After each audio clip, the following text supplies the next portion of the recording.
Alright guys, welcome. If you're new to the channel, my name is Julian, also known as the Beard Thrift Machine here on YouTube, and I buy stuff and flip it online and make YouTube videos about it. Today, if you watched my last video, if you didn't, I'm going to drop it in the link below, and that's where I picked up a auction lot from HiBid, and it was for $625, like almost on the nose, and today I'm going to start listing all the stuff I got for it. This is the stuff that I've already cleaned and about ready to start listing. We got a couple pen reels right here. This is Abu Garcia reel, 2 spin fishers right there, and then we got the mugs and some other stuff that I can probably clean up and do really quick. These 2 reels back here, they are actually, there's something going on with them. One, when you reel it, it gets stuck, so I'm going to go ahead and try to take one apart, and the other pen is, something's jammed in there pretty good, so I'm going to have to take that one apart also, see if I can fix those, because broken reels obviously don't go near as much as working reels, and these are all in working condition. This one's probably the best one, and this one's also pretty good. These work really well. They're just kind of beat up looking, but these are old reels, and I don't think that's going to really hurt the value too terribly bad. I'm still thinking I'm going to be able to get like $75 to $100 on the spin fishers, and then these right here maybe like 50 or stuff like that. But I'm going to go ahead and list all this, and then what I'm going to do is tally up everything I'm listing at the end, so you know exactly how much that I think I'm going to make in the auctions. A lot of times in my earlier videos, I'd be like, I picked up an auction lot and I think I'm going to make, you know, $1,000, and I really never followed up on it. Well, now when I pick up these auctions hauls, if I can, you know, get everything listed in a timely fashion, I'm going to go ahead and film it and let y'all know exactly how much I list everything for. So I'm going to go ahead and get started on these listings. All right, so in the middle listing, I thought I would show you exactly how I list these reels. So I'm going ahead and I've already actually listed both of these. This one's more like a bait caster for like freshwater. This one's more like a spinner for saltwater. Now I'm a saltwater fisherman, so I don't really know much about these. I'm learning about them, but these right here I know quite a bit about, and you can tell like this one's all still looks kind of beat up and stuff, but I listed both of these together in a lot to save people on shipping, and I listed them for $175. I think that I'll probably end up getting about $150 for both of them plus shipping. And what you want to do is you want to take a picture where it says pen reels, and then there's usually like a number on it, and the GoPro really doesn't focus that well on this stuff, but that says pen 650SS. And the big thing about these, you want to show that right there it says made in the United States, and then you want to do the gear ratio, and like that's all you want to do is just kind of take good pictures of it all around. Make sure like this part right here isn't bent. That's really important. Now there should be a bend in it, but make sure it's not like off kilter or anything, and then really make sure that it just kind of definitely moves freely. Like everything should move freely. I'll go ahead and take a look at it real fast. So when you do that, obviously all this should move very freely. The drag up here should move freely back and forth with no problems, and then basically when you pull the line through the bail to do the drag, this should move freely too. There should be no actual like you know, hang-ups or anything like that.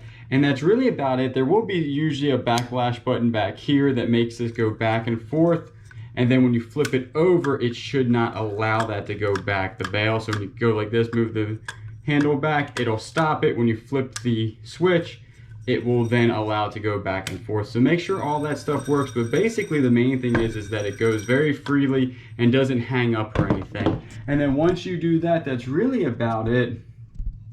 For this one, these right here just basically touch every button to make sure it's not like gummed up or it doesn't like works properly. That one stays down, and then when you go ahead and reel it, it will pop forward right there. Just pop forward, that means that it's engaged. And then this right here, these are star drags, and star drags can be a pain because anytime I've had an issue, it's going to be with this thing, and this turns, and I would say most of the time when I get these reels, like the old reels, these are all messed up. They're like stuck in there, and you need to go ahead and put some oil. You can put like, I don't know, you can put WD-40. I use REM oil, and I actually have a cleaning kit for pen reels that I use some of that pen oil and put in there. It usually loosens it up, and then this one's super smooth actually. This is, if I was a fisherman, this one might be kept because this one's really smooth. Everything works properly on it.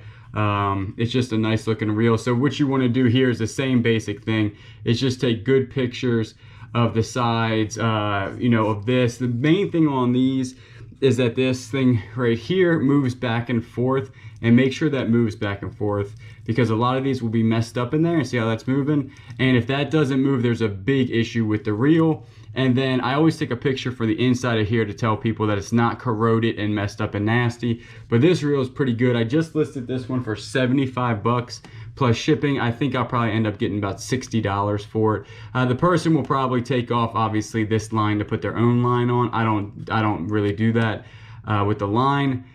But that's it right there. So those are your two major types of reels. There are a lot of different other reels too, like jigging reels and trolling reels, but that's the two that you're mainly going to run into probably at yard sales or stuff like that, or estate sales. So I'm going to go ahead and get this other stuff listed. I think I'm already up to like $275 listed, and I've only listed a couple items, but I'm also listing the high dollar stuff first so I can get my money back fast. So I'm going to continue on and see what else we can list. All right, so it's been about 2.5 hours and I'm done listing for the day, and I'm going to start testing and cleaning other things to list tomorrow. But this is where I left out, and it's $640, and I only listed that many items. That's the wakeboard right there where it says $150. I really think I'll get that. But these right here aren't exactly what I listed on eBay. Like this one I listed for $150. These are stuff that I will take best offers on, and some of these are on auction. So most likely this number is actually in the 700 range, but I always shoot like low just in case I do take best offers, and this was the minimum amount I will take for the stuff that is listed. So really it's listed for probably a lot higher. I know probably 700, maybe 730, something like that, but that's the minimum because I'm realistic. You know, if somebody shoots me an offer for something, I know exactly what I have in it and what I'll take for it. And I think that's very important when you do stuff like this and show your numbers of like, oh, I listed this. If I showed you exactly what I listed for, it would be super high, like, you know what I'm saying? So that's my realistic number, and this does not include, obviously, shipping or anything. I don't do free shipping, so nothing will be taken out of that except the fees, and I do not promote my listings, so that's about it. Then just eBay fees and, you know, taxes that I have to pay on that and everything. So right there is probably my break-even point, which means everything I post to, or like basically post now from now on that lot will be profit. And I did want to actually show this right here. I was talking about reels that don't work. This one right here, before I actually listed it, I was looking at it. This one does not work. If you see, I was talking about this guide, and it's supposed to move when you do this, and it's not in free spool or anything like that. So this does not work. There's something going on inside the internals here that needs to be fixed, and I have 3 reels right now that need to be fixed, and I probably will take the time out because each one of those reels go for about $40 when they're fixed, and about $10 or $5 when they're not fixed. So a lot of times it's just something in there that's super easy to fix. Sometimes the spring's broken, and I'm not going to get into changing springs, and that's what people on eBay look for, are people that are looking for parts. And like this one's in good condition right here, like the sides are in really good condition, and the handle's in good condition, and no real issues with it other than it doesn't work. So that's a good parts reel, but I'm gonna try to fix it first. So right there, like I said, 3 hours of listing, probably gonna get my money back, and then from now on will be pure profit, and I'm gonna test everything. So that's everything that I got for today. But this is how I'm going to start doing the auctions. Is this how I always used to do them? I just never used to film it. So hopefully it's been educational. Hopefully you learned something. Hopefully you can go out there and find something, maybe these fishing reels, make some money. And good luck on HiBid. I do use HiBid a lot to get my auction stuff. So I think it's a very good website to use. Just watch out. Like I don't have anything shipped to my house because their shipping costs sometimes can be high, and you got to watch that. And the stuff that I do is mostly locally, about an hour away from my house. I need to span out to where I can do a little bit more. But that's all I got for today. I do appreciate y'all watching, and you know I'll catch you on the next one.